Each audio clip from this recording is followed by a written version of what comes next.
A Requiem, scored for Kazoo. Dumpty's farcical history with COVID-19 is a requiem scored for Kazoo.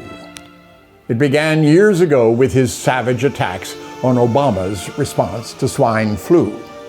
Once elected as president, Dumpty cleaned house with Kushner, John Bolton, and Pence. They abolished the office Obama created to safeguard our biodefense. They fired all the experts on microbes and viruses, SARS and the societal stress, on testing, triage, vaccines, and containment. But Dumpty, he couldn't care less.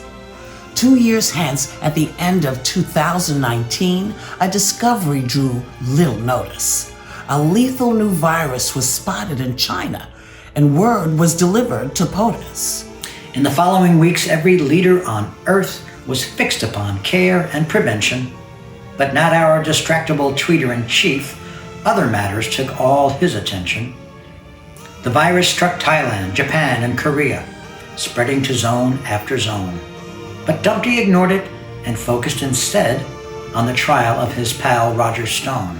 Italy caught it, the first Western nation, then Germany, Britain, and more, while Dumpty perversely avenged his impeachment by showing the Vindmans the door.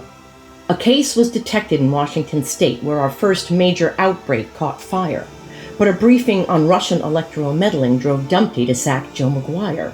A Princess Line cruiser with thousands on board was quarantined off Yokohama.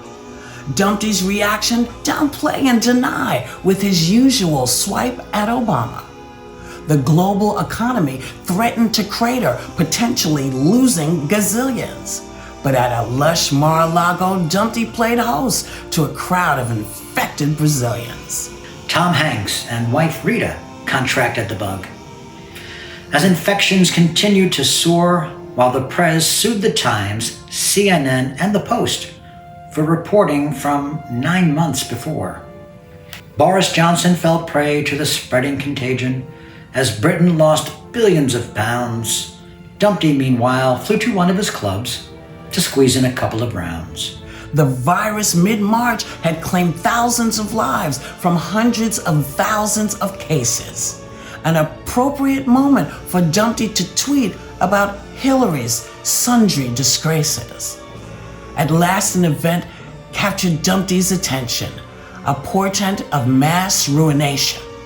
The stock market took a spectacular dive, demanding he speak to the nation.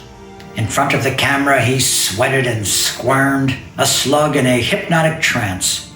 Instead of a rally, the market collapsed, with investors all crapping their pants. Dumpty had finally gotten the drift, though it left him resentful and grouchy, so our toddler POTUS turned over the mic to a grown-up named Anthony Fauci. Thus ends Chapter 1 of a hair-raising saga of ignorance, lies, and privation, a tale of confusion, contagion, and dread, an oblivious leader in over his head, and hope for more care and compassion ahead in a healthier, happier nation.